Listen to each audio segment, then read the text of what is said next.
사도신경으로 우리의 신앙 고백하도록 하겠습니다. 나는 전능하신 아버지 하나님 전지의 창조주를 믿습니다. 나는 그의 유일하신 아들 우리 주 예수 그리스도를 믿습니다. 그는 성령으로 잉태되어 동정녀 마리아에게서 나시고 본디오 빌라도에게 고난을 받아 십자가에 못 박혀 죽으시고 장사된 지 사흘 만에 죽은 자 가운데서 다시 살아나셨으며 하늘에 오르시어 전능하신 아버지 하나님 우편에 앉아 계시다가 거기로부터 살아있는 자와 죽은 자를 심판하러 오십니다. 나는 성령을 믿으며 거룩한 공교회와 성도의 교제와 죄를 용서받는 것과 몸의 부활과 영생을 믿습니다. 아멘. 자리에 앉으셔서 찬송가 36장 부르시겠습니다.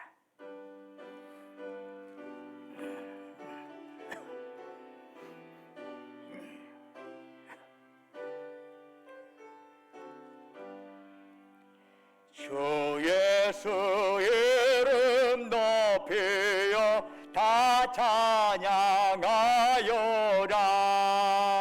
금별류관을 들여서 마려의 저찬양 금별류관을 들여서 마려의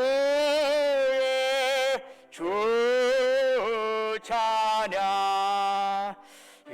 예수 면한 고난을 못 예절 죄인아 내게 한 법에 바쳐서 마려의 저찬양 내게 한 법에 바쳐서 마려의 저찬양.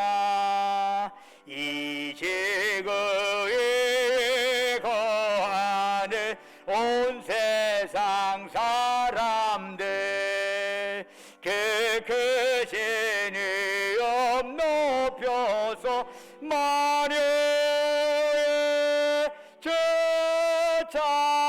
저찬양 그 크신 위엄 높여서 마녀의 주 찬양. 주 믿는 성도 다 함께 주 앞에 엎드려 무궁한 노래 불러서 마녀의 주 찬양 무궁한 노래 불러서 마녀의 주 찬양. 아멘. 예배를 위해서 박인선 장로님 나오셔서 기도하십니다.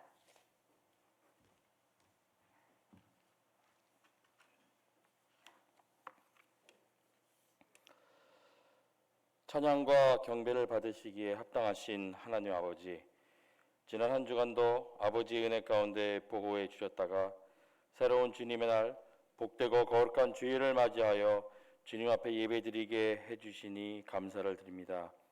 연약하고 부족한 저희들이 주님 앞에 드리는 예배를 기뻐 받아주시옵소서. 지난 한 주간도 우리와 동행하시며 눈동자처럼 지켜주시는 은혜를 감사를 드립니다. 세상 속에서 주님이 보여주신 그 삶의 모습대로 살아보려고 노력했지만 그렇게 살지 못했음을 고백합니다. 겉으로 비춰지는 모습과는 다르게 우리의 속사람은 죄악으로 인해 추하고 실망스러운 모습뿐입니다. 아버지께서 저희를 늘 사랑하시건만 저희들은 이 세상에 마음을 두고 산 일들이 많이 있습니다. 생각으로 범죄하고 말과 행동으로 범죄한 것들이 너무나도 많이 있습니다. 하나님 아버지, 이 시간 저희들의 모든 죄를 다 용서하여 주시옵소서. 주님을 사랑하지 못했던 죄, 이웃을 사랑하지 못했던 죄, 나를 사랑하지 못했던 죄, 이 모두 용서하여 주시옵소서. 세상에서 깨어지고 넘어져서 상처뿐인 우리들이 십자가의 사랑만을 의지하고 주님 앞에 나왔사오니 주님께서 우리에게 쉼을 허락하여 주시고 평안을 주시옵소서. 은혜의 하나님 아버지, 벌써 한 해의 반이 지나가는 6월입니다. 신앙적인 다짐과 결단으로 새해를 시작했지만 이미 한 해의 절반을 흘려보내고 지금은 내세울 것 하나 없는 빈손밖에 없음을 고백합니다. 하지만 신앙의 나태를 경계하면서 남아있는 시간을 허송하지 않고 아버지의 나라를 위하여 귀하게 사용될 수 있도록 은혜 내려 주시옵소서. 우리 전주 신강교회를 사랑하시는 하나님 아버지, 교회의 지체들을 눈동자와 같이 살펴주시고 지체들의 작은 신임에도 응답하여 주시옵소서. 연약한 저희들이 크고 작은 여러 가지 문제들을 가지고 아버지 앞에 나왔습니다. 수고하고 무거운 짐진 자들아, 다 내게로 오라. 내가 너희를 쉬게 하리라 하셨으니 이 시간 저희의 모든 수고와 짐을 아버지께서 다 맡아 주시옵소서. 저희에게 있는 고난과 고통의 테두리 안에 하나님 아버지를 가두지 않도록 하시고 힘들고 어려운 가운데 일하시는 그 하나님 아버지를 볼 수 있도록 인도하여 주시옵소서. 하나님께서 함께 하실 때 우리의 막힌 길이 뚫리고 새로운 길이 열리는 것을 경험하게 하여 주시옵소서. 주님을 만나게 하여 주시옵소서. 주님을 사랑을 다시 한번 확인하는 축복의 시간이 되게 하여 주시옵소서. 능력의 하나님 아버지, 오늘도 강단에 세우신 목사님을 사랑하사 하늘의 능력을 베풀어 주시옵소서. 성도들에게 풍성한 꼴을 먹이기 위해 기도로 준비한 하나님의 말씀을 대언하실 때에 저희의 귀를 열어주시고 저희들의 굳어진 마음을 부드럽게 하여 주시어서 모든 성도들이 아멘으로 화답하여 할 수 있도록 인도하여 주시옵소서. 또한 그 말씀을 들을 때에 주의 사랑에 흠뻑 젖어 상한 마음이 치유되며 마음의 변화가 일어나는 시간이 되게 하여 주시옵소서. 또한 오늘 주시는 하늘의 만나를 듣고 끝나는 저희들이 되지 않도록 하시고 성령 충만하여 주님의 자녀답게 사랑과 회복, 용서와 믿음, 봉사와 헌신을 통해서 주님의 뜻을 이루며 살아가는 저희들이 되기를 소망합니다. 연약한 저희들에게 함께 하사 세상 가운데서 주님과 동행하며 주님의 마음으로 세상을 사랑하며 오직 주님께만 영광을 돌리는 삶이 되게 하여 주시옵소서. 이 시간 저희 예배 가운데 함께하여 주시옵소서. 예배를 돕는 모든 손길 위에 함께하여 주셔서 저희들이 한 마음으로 아버지께 경배할 수 있도록 은혜를 베풀어 주시옵소서. 우리의 주인 되시는 아버지께 찬양과 경배를 드리며 우리를 죄에서 구원하신 예수 그리스도의 이름으로 기도드립니다. 아멘.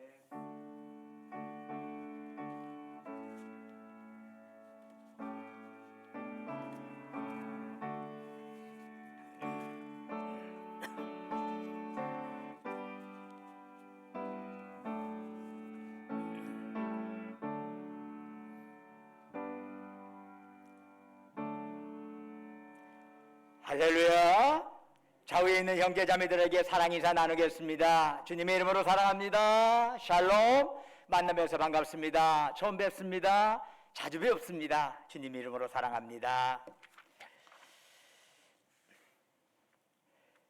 교회 소식 전해드리겠습니다. 그동안 코로나19로 인해서 주일 오후 예배가 거의 2년 이상 동안 드려지지 못했습니다. 이제 코로나에 대한 기세가 어느 정도 잠잠해지면서 주일 오후 예배를 다시 재개하려고 합니다. 그런데 이제 주일 오후 예배를 단순히 예전의 형태의 복귀로가 아니라 주일 3부 예배로 드리려고 합니다. 주일 예배 제3부로 해서 오후 2시에 드릴 예정입니다. 7월 3일부터 7월 첫째 주일부터 주일 3부 예배로 오후 2시에 드릴 것이고 장소는 제2 예배실에서 드리려고 합니다. 물론 교우들 참여한 숫자들이 많아지면 본당 여기 2층에 올라와서 여기서 예배를 드리게 될 것입니다. 그런데 이제 너무나 참여 숫자에 비해서 공간이 넓으면 이런 응집력이 좀 떨어지기 때문에 좀 더 일단 제2예배실에서 드리고 많은 분들이 여기에 참여하게 된다면 여기에서 예배를 드리려고 합니다. 또 특별히 주일 3부 예배는 우리 찬양 예배로 드리게 될 것입니다. 그래서 1부, 2부와는 조금 틀이 달라서 찬양 예배로 해서 2시에 드리려고 합니다. 많은 분들이 참여하셔서 그 찬양 속에 함께 은혜 나눌 수 있기를 바랍니다. 유치부 어린이부 예배가 오늘부터 재개됩니다. 오전 11시부터 비전선교센터에서 오늘부터 유치부 어린이부가 재개되니까 주변에 있는 어린이들 많이 권면해서 어렸을 때에 믿음 들어가야 평생 갑니다. 어렸을 때 들어가야 합니다. 다 커가지고 머리 커갖고는 들어가기가 참 어렵습니다. 그래서 어렸을 때부터 생명의 말씀 듣고 그 속에서 어떻게 삶을 살아가야 할 건가를 깨닫게 된다면 참 그건 큰 유익이 아닐 수 없습니다. 여러분들이 많이 기도해 주시고 격려해 주시면 감사하겠습니다. 지난주에 송영록 장로님 부친 되시는 송규철 성도님이 향년 89으로 세상을 뜨셨습니다. 그래서 지난 수요일날 소천을 서셔서 수목금요일까지 3일간 잘 모든 과정 하나님 지켜주셔서 은혜롭게 저 선영의 마지막 안장하는 데까지 잘 마무리되었습니다. 도와주신 모든 분들에 감사하고 특별히 우리 송영록 장로님께 여러분 보이는 대로 위로해 주시면 감사하겠습니다. 나머지는 주보를 참지해 주시고 찬송가 445장 부르면서 하나님께 예물 드리겠습니다.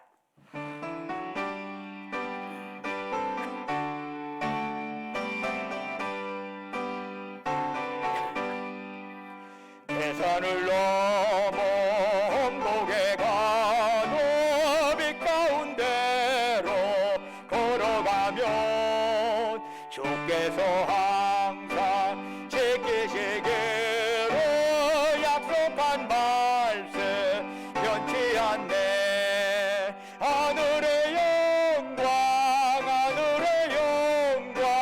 나의 맘속에 차고도 넘쳐 할렐루야를 힘차게 불러 영원히 주를 찬양하리. 캄캄한 밤에 다닐지라도 주께서 나의 길 되시고 나에게 밝은 빛이 되시니 길 잃어버릴 염려 없네. 하늘의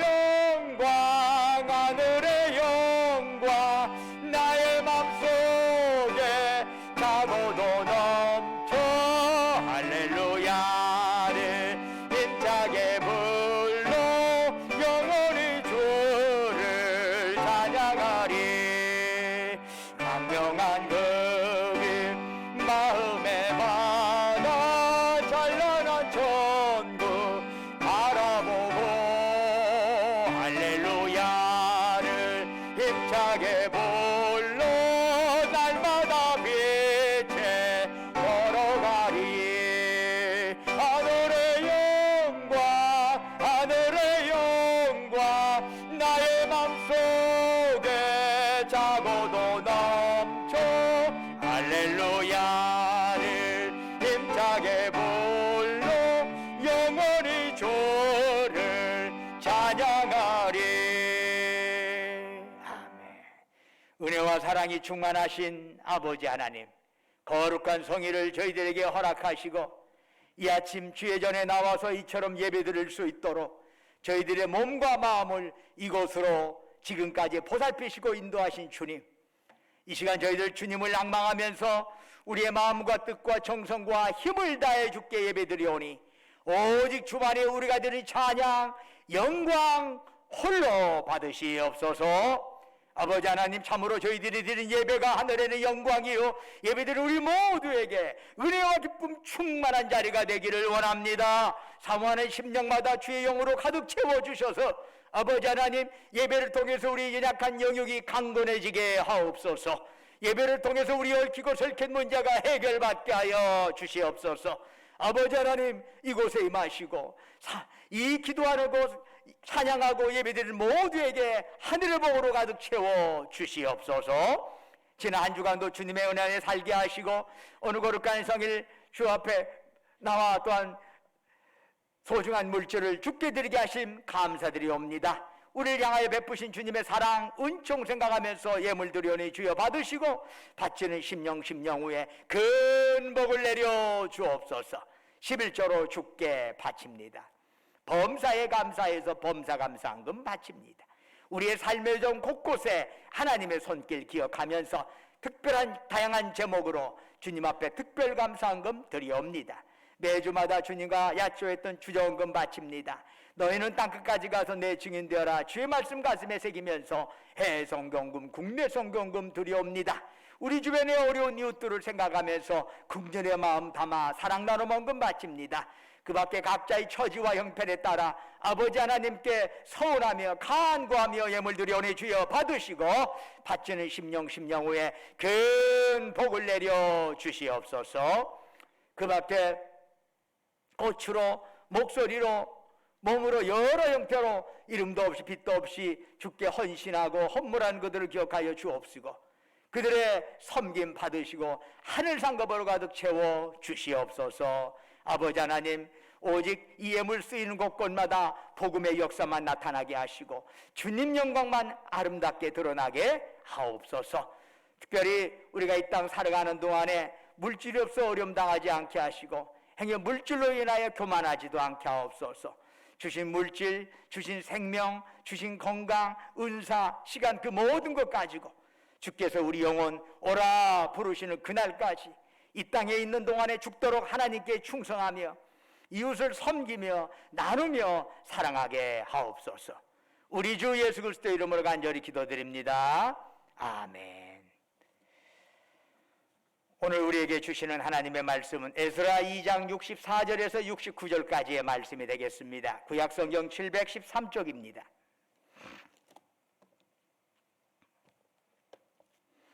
에스라 2장 64절에서 69절까지의 말씀입니다.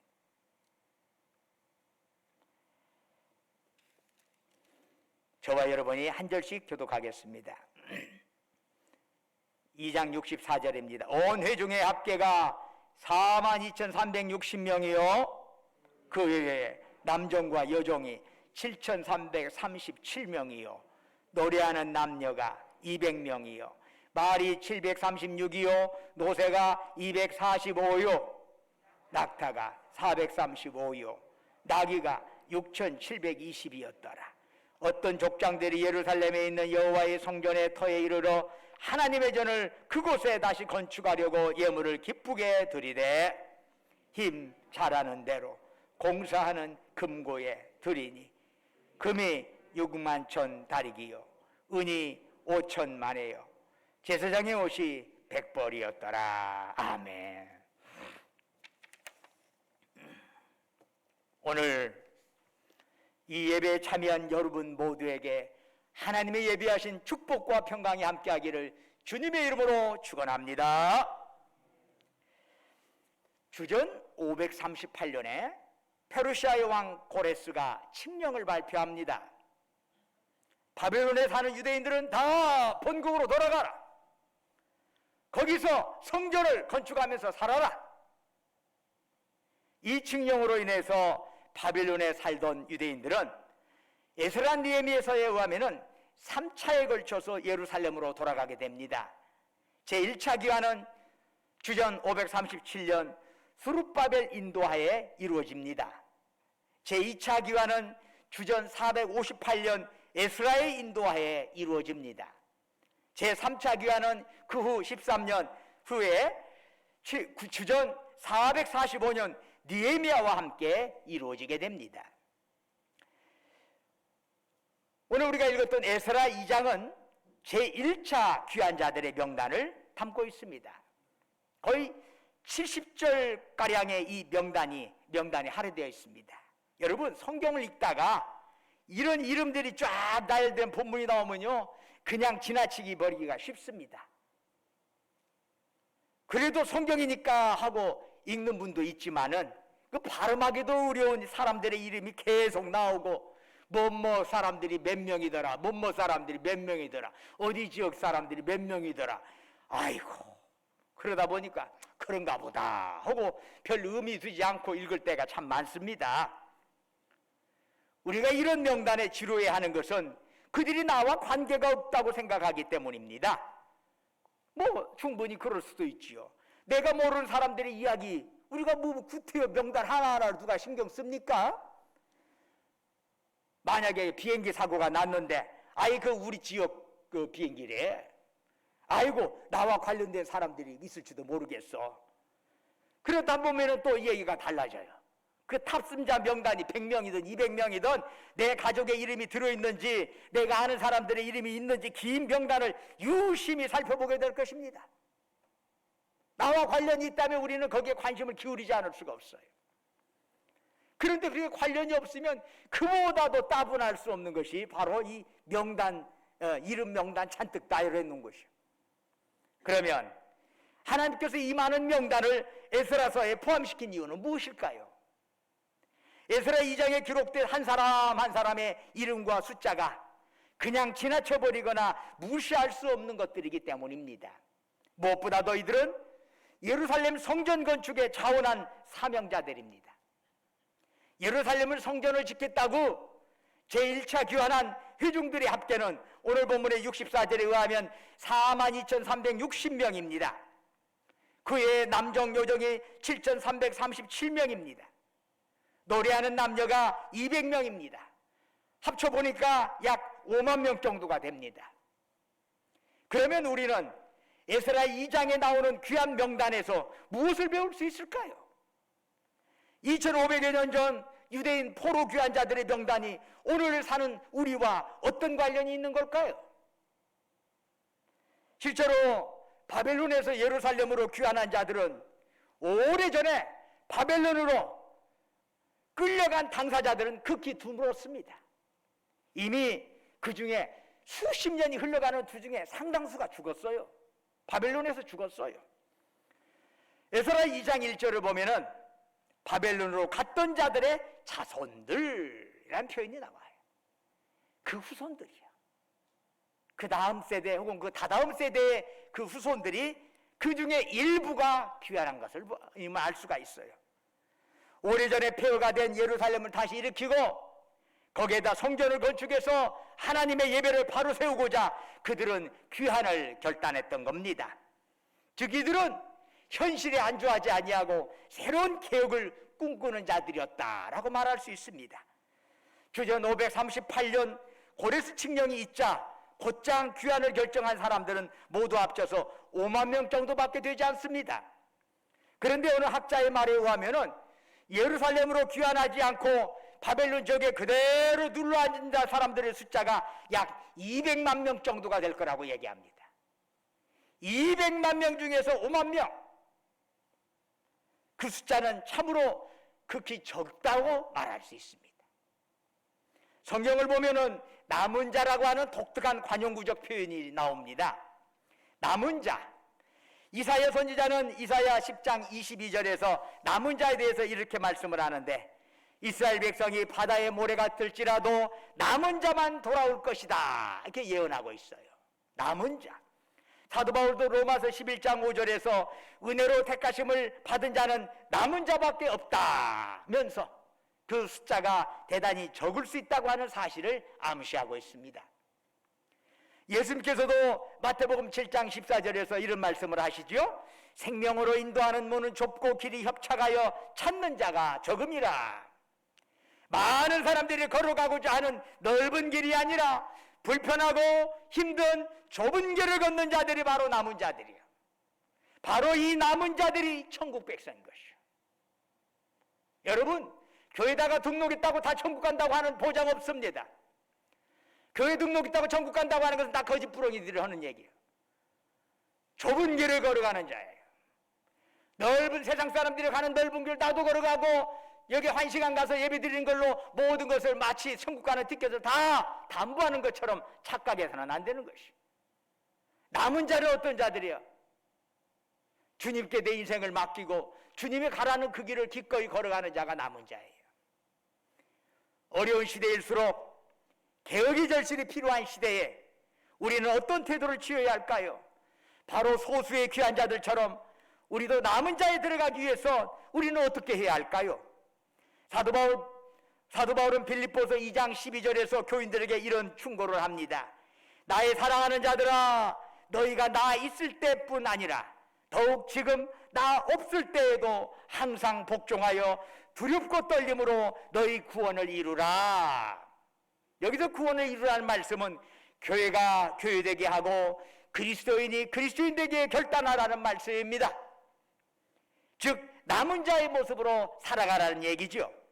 그렇다면 우리는 오늘 본문을 통해서 남은 자의 특성을 살피고 그럼으로써 우리가 어떻게 살아야 할 것인가 하는 것을 배우고자 합니다. 남은 자의 특성 첫째는 희생적인 신앙을 가진다는 것입니다. 고레스 왕이 내린 칙령, 유대인들은 본국으로 돌아가라, 이런 귀한 명은 사실 강제력을 지닌 명령이라기보다는 차라리 허락이라고 보는 것이 적절합니다. 바벨론에 포로로 끌려와서 살던 이스라엘 백성들이 자신들의 자유로운 판단에 의해서 본국으로 귀환할 수도 있고 아니면 지금 살던 그곳에 그대로 눌러 살 수도 있다 하는 얘기지요. 고레스 칙령이 내려졌을 때 바벨론에 살던 유대인들은 놀라운 기쁨과 함께 갈등에 사로잡히게 됩니다. 왜냐하면 가나안 땅으로 돌아가려면 상당한 희생을 각오해야 했기 때문입니다. 저처로 물질적인 희생이 있습니다. 수십 년간 바벨론에서 살면서 어느 정도 기반을 닦아 그래도 그런대로 그럭저럭 삶을 유지할 수 있게 되었습니다. 귀한 자 명단을 보면은 유다 백성이 42,360명인데 노비가 7,337명이에요. 이것을 보면 유대인들이 바벨론에 포로로 끌려갈 때는 빈손이었지만 바벨론에 사는 동안 물질적인 복을 많이 받았던 것으로 보입니다. 그런데 본국으로 돌아가기 위해서는 그동안 그들이 벌어들인 토지와 가옥 그 밖에 무형자산을 다 포기해야 하는 것입니다. 둘째로 가족과의 이별도 각오해야 합니다. 물론 온 가족이 함께 가나안 땅으로 돌아간다면 문제는 간단합니다. 그러나 바벨론 현지인과 결혼한 사람들에게는 이 문제가 결코 간단하지가 않습니다. 셋째로 육신의 고생을 각오해야 합니다. 귀한 자들은 바벨론에서 예루살렘까지 약 2,400km 이상의 광야길을 통과해야 합니다. 특별한 교통수단이 없던 당시의 상황에 어린이와 노약자들을 이끌고 또한 그 여행 중에 필요한 물건들을 들고 먼 거리를 이동한다는 것은 정말 엄두도 안 나는 일입니다. 게다가 수십 년 전에 바벨론 공격으로 폐허가 된 예루살렘에 가서 다시 처음처럼 성전을 짓고 성벽을 재건하고 또한 공동체를 만들어 가야 합니다. 이처럼 새롭게 시작한다는 것, 개혁을 이룬다는 것은 희생을 담보함으로써만이 가능한 일입니다. 그래서 사람들은 개혁을 망설이게 됩니다. 지금 살아온 그 모습 그대로 익숙한 것에 그냥 머물기를 원하는 것이 사람들이 안전을 원하는 사람들의 대다수의 요구가 바로 그대로 그냥 살지 뭐라고 하는 겁니다. 삶의 터전을 떠난다는 건 참으로 어려운 일입니다. 아무리 그것이 명분이 있다고 할지라도 실행으로 옮기기까지는 참 단호한 결단이 요구됩니다. 이때 필요한 것이 뭘까요? 가난한 마음이랍니다. 예수님께서는 마태복음 5장 3절에서 이런 말씀을 하셨죠. 심령이 가난한 자는 복이 있나니 천국이 그들의 것이며. 심령이 가난한 자 뭐죠? 온전히 하나님께만 내 모든 것을 맡기는 자입니다. 한 사람이 두 주인을 섬길 수 없습니다. 재물을 섬기고 하나님을 섬길 수 없습니다. 권력을 섬기고 하나님을 섬길 수 없습니다. 마음이 가난한 것은 이제까지 내가 누리던 건 내려놓고 온전히 주님의 원하는 길을 걸어가는 것입니다. 바로 이거 심령이 가난한 자, 마음이 가난한 자, 이런 모습이 있어야 하는 거죠. 남은 자의 특성 둘째는 성전을 위해 기꺼이 자신을 내려놓는 것입니다. 에스라 2장에 나오는 명단에는 각계각층의 사람들이 기록되어 있습니다. 지도자들, 일반 백성, 제사장들, 레위인들, 노래하는 자들, 문지기 자손들, 느디님과 솔로몬 신하의 자손들, 노비까지 기록되어 있습니다. 이들은 왜 본국으로 돌아가나요? 여러 요인들이 그 안에 있을 겁니다. 죽기 전에 그래도 벌써 바벨론에서 수십 년 보냈는데 이제 살아남은 자가 이제 몇 년 아마 곧 죽을 날이 왔다 갔다 하면 죽기 전에 고향이라도 한번 보고 죽여야겠다 하는 분도 있을 것이고, 그래도 우리 조상들이 살던 곳인데 그 조상 땅 다시 우리가 찾아서 그것을 일궈야 하지 않겠느냐 하는 자들도 있을 겁니다. 그러나 그들 모두의 핵심적인 관심은 하나님의 성전을 다시 건축하는 것입니다. 하나님의 성전을 회복하기 위하여 기환에 참여한 제사장들은 4,289명입니다. 전체 회중이 42,360명인 것을 감안하면 제사장들은 회중의 10분의 1이 됩니다. 굉장히 수가 많은 거지요. 10분의 1이 제사장이라면. 이들은 바빌론에 살면서도 성전의 회복을 꿈꾸면서 살았던 것으로 보입니다. 강대국 바벨론, 그것이 감히 어떻게 무너지리라고 어느 누가 이성적으로 판별할 수 있겠습니까? 그러나 그들의 무너지고 또 다른 시대가 열릴 것을 꿈꾸면서 그들은 함께 모여서 살았고, 그래서 고레스 칙령이 있자마자 그들은 곧장 본국으로 귀환할 것을 결의했던 것입니다. 반면에 성전에서 제사장들을 도와 하나님을 섬기는 직분을 맡은 레위인 귀환자들은 74명에 불과하였습니다.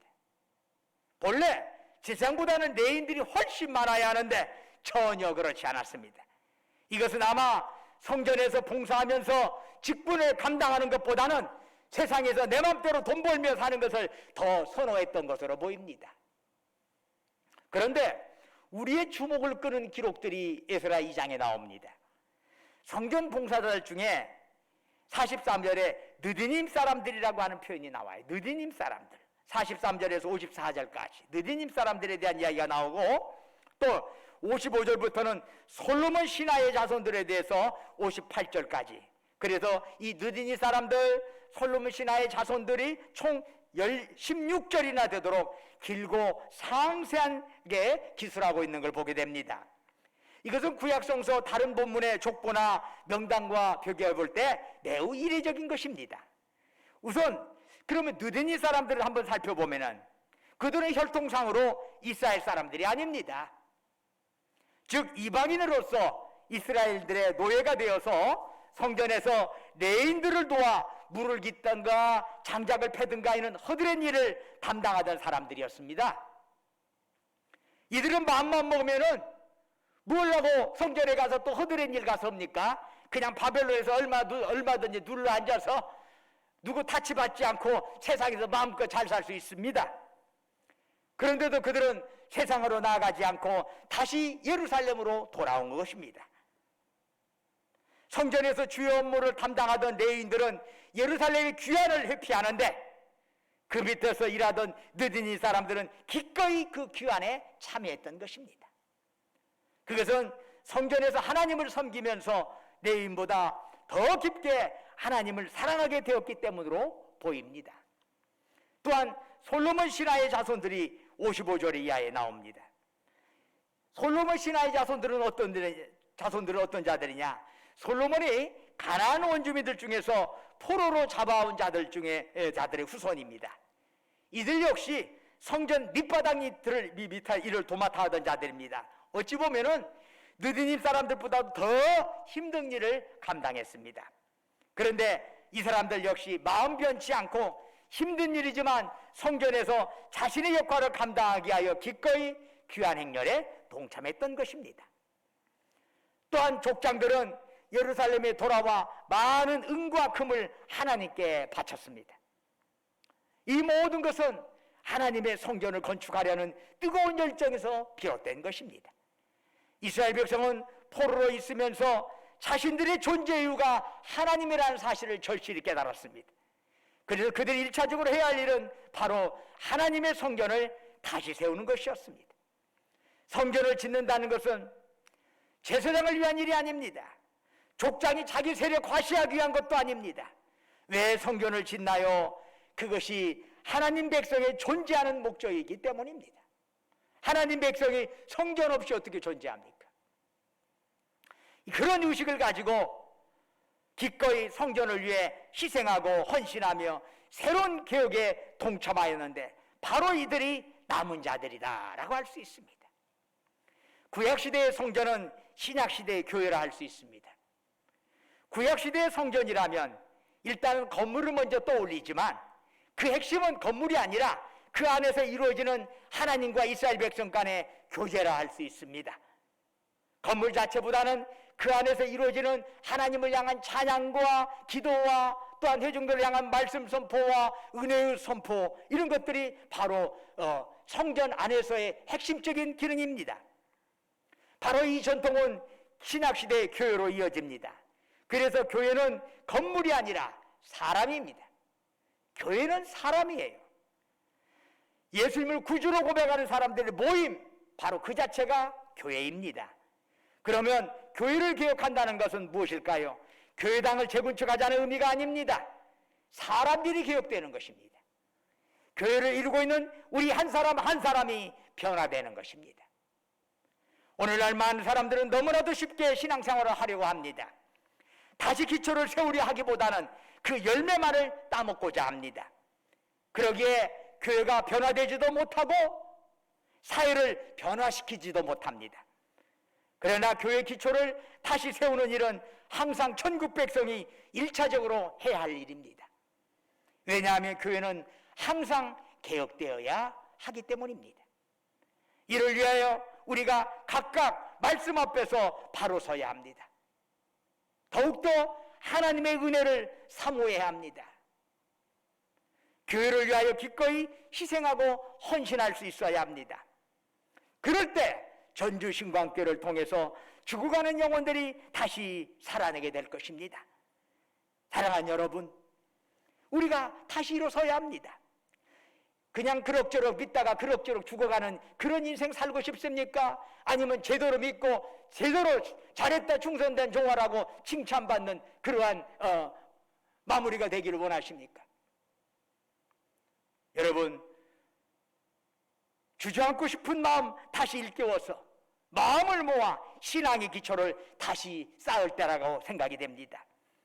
그래서 전주신광교회 성도들이 진정 우리 시대의 남은 자들로서 빛과 소금의 역할을 잘 감당할 수 있기를 주님의 이름으로 축원합니다. 기도하겠습니다.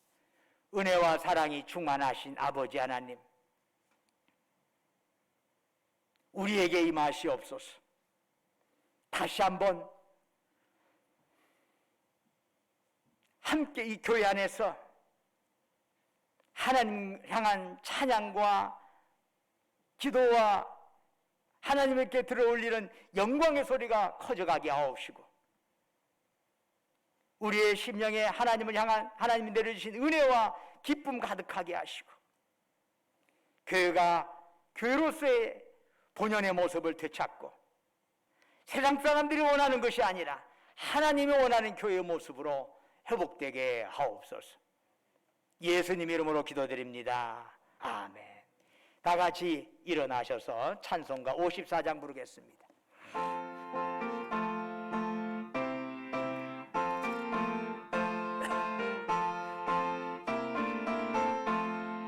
주여 복을 구하오니 편히 가게 하시고 사람마다 저래로 이기도록 하시고